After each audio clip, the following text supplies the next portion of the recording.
औज़ुबिल्लाहिमिनश्शैतानिर्रजीम बिस्मिल्लाहिर्रहमानिर्रहीम अस्सलामु अलैकुम वरहमतुल्लाहि वबरकातुहू। सूरह शुरा है मेरे सामने और सूरह शुरा की आयत नंबर 63 है। पारा नंबर 19 है और रुकू नंबर 8 चल रहा है। सूरह शुरा की आयत नंबर 62 तक हम पहुँचे थे कि मूसा अलैहिस्सलाम बहर के समंदर के किनारे खड़े हैं और फिरौन की फ़ौज ने आ लिया। और फिरौन की फ़ौज ने जब आन लिया, फिरौन की फ़ौज को देख के मूसा अलैहिस्सलाम के साथी घबरा गए और मूसा अलैहिस्सलाम से कह रहे हैं कि अब तो हम पकड़े गए। और जवाब में मूसा अलैहिस्सलाम फरमा रहे हैं कि हरगिज़ नहीं, मेरा अल्लाह मेरे साथ है और वो ज़रूर कोई रहनुमाई फरमाएगा। यहाँ तक पहुँच चुके थे। अब अल्लाह तबारक व तआला ने अगली आयत में फरमाया कि औखैना इला मूसा। पिछली 2-4 आयतें पहले अल्लाह तबारक व तआला ने फरमाया औखैना इला मूसा अन असरी बी बादी। हमने मूसा अलैहिस्सलाम को वही की कि मेरे बंदू को लेके यहाँ से निकल पड़, मेरे मानने वालों को लेके एरिया छोड़ दे।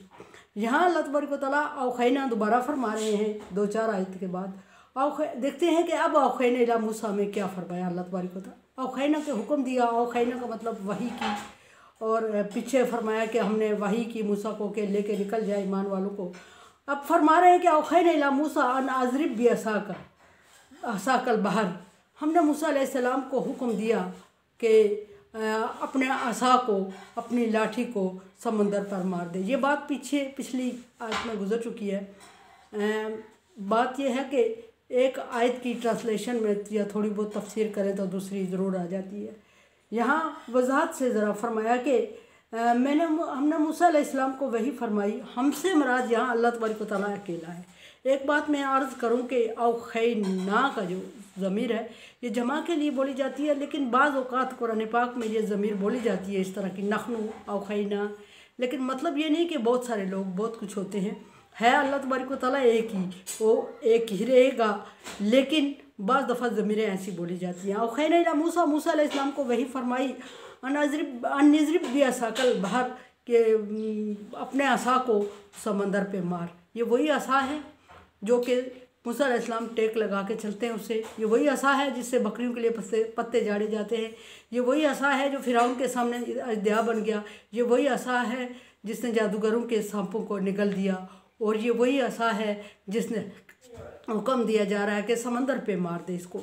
और इसने समंदर को 2 टुकड़ों में बट दिया। समंदर पे मूसा अलैहिस्सलाम ने अल्लाह के हुक्म से असा को मारा और समंदर 2 हिस्सों में बट गया। फरमाया कि फन फलक फ़कान कुल्लु फ़िरकिन का ताउदिन अजीम। समंदर के टुकड़े हो गए, 2 टुकड़े हो गए और दरमियान से रास्ता निकल आया। और हर एक तरफ समंदर के टुकड़े होके रास्ता बहुत खूबसूरत और हमवार नहीं था, का ताउद पहाड़ों की तरह। का ताउद के मतलब के बड़े बड़े पहाड़ों के जैसे हो गए साइडें। ज़ाहिर पानी जमा हो गया, पानी रुका और पानी ने पहाड़ों की सी शक्ल इख्तियार कर ली। बिल्कुल उसी तरह जिस तरह के आसमान पे बादल आते हैं और कतरा कतरा जमा होता है और हम देखते रहते हैं और हमें पहाड़ नज़र आ रहे होते हैं जैसे पहाड़ बने हुए। इसी तरह अल्लाह तबारक व तआला ने उस वक्त समंदर को जब फाड़ा तो दोनों तरफ का पानी रुकता गया और पानी आता गया और उसमें जमा होता गया। ज़ाहिर पानी के लिए हुक्म था कि ज़म ज़म रुक जा। ये 2 दफ़ा हुक्म अल्लाह तबारक व तआला ने पानी को दिया, ज़म ज़म। एक दफ़ा हज़रत इस्माईल अलैहिस्सलाम के जब एड़िया रगड़ने से मक्के में खाना काबा के पास कुआं निकला जिसको ज़म ज़म का हुक्म दिया अल्लाह तबारक व तआला ने कि रुक जा, और वो अभी तक रुका हुआ है और उससे बहुत लोग इस्तेमाल कर रहे हैं, लेकिन वो उस हौज़ से बाहर नहीं जा रहा है। अब मूसा अलैहिस्सलाम को अल्लाह तबारक व तआला यहाँ मूसा अलैहिस्सलाम के तरफ से उस पानी को मूसा अलैहिस्सलाम जब क्रॉस करने लगते हैं तो अल्लाह फरमाता है ज़म।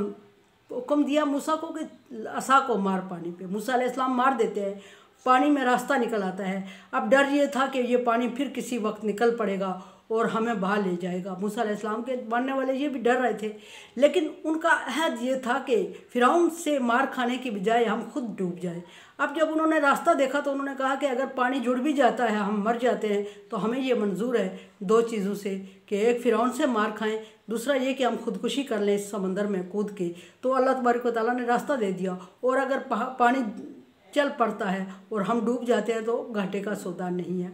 लेकिन अल्लाह तबारक व तआला ने पानी को हुक्म दिया ज़म ज़म, रुक जा, पानी रुक गया और उन लोगों के देखते हुए पानी ने शक्लें बदलना शुरू कर दी। ज़ाहिर है पीछे से जो पानी आ रहा था उसके लिए हुक्म था रुक जा, वो रुक गया।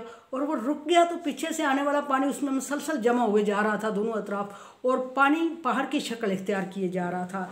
और देखने वाले उसको देख रहे थे, मूसा अलैहिस्सलाम के मानने वाले, और उन्होंने देखा कि पानी का ताउदिल अजीम बहुत बड़ा पहाड़ बन गए थे रास्ते के दोनों तरफ। रोड बन गया समंदर के दरमियान, और रोड पर मूसा अलैहिस्सलाम और उनके चंद मानने वाले चल रहे हैं, और साइडों पे बड़े बड़े पहाड़ मुसल्लत हो गए।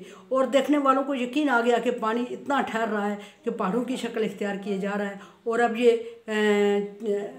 बहेगा नहीं, हमें बहा के नहीं ले जाएगा।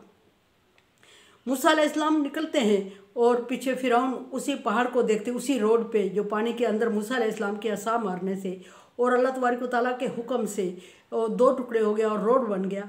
अब मूसा अलैहिस्सलाम उसमें, फिरौन उनका पीछा करते हैं। मूसा अलैहिस्सलाम दरमियान में, फिरौन शुरू में पहुंच गया। मूसा अलैहिस्सलाम पार कर जाते हैं, फिरौन दरमियान में पहुंच जाता है। देखते ही देखते वो पहाड़ गिरते हैं फिर, और पिघलते हैं, और वो बहना शुरू कर देते हैं। और उस वक्त जब पहाड़ बहना शुरू कर देते हैं पानी की शक्ल में, पानी अपनी असल सूरत में आ गया, बिल्कुल उसी तरह जिस तरह मूसा अलैहिस्सलाम का असा मूसा अलैहिस्सलाम के कहने पे मारने से वो अजदया बना गया, उसने पानी में रास्ता दिया और बाद में अपनी असल हैयत में आ गया। इसी तरह पानी जब मूसा अलैहिस्सलाम पार होते हैं तो पानी अपनी असल हैयत में आता है और बहने लगता है, और ऐन उसी वक्त फिरौन और फिरौन का लश्कर पानी के दरमियान में मौजूद था। और ये मुमकिन था कि फिर जो था मुमकिन वही हुआ कि पानी ने आपस में मिलना शुरू कर दिया, दोनों तरफ रुका हुआ था अल्लाह के हुक्म से। अल्लाह ने पानी को हुक्म दिया कि चल पड़, पानी ने चलना शुरू कर दिया, और चलना शुरू कर दिया तो रोड बंद होना शुरू हो गया, दोनों अतराफ़ का पानी आना शुरू हो गया।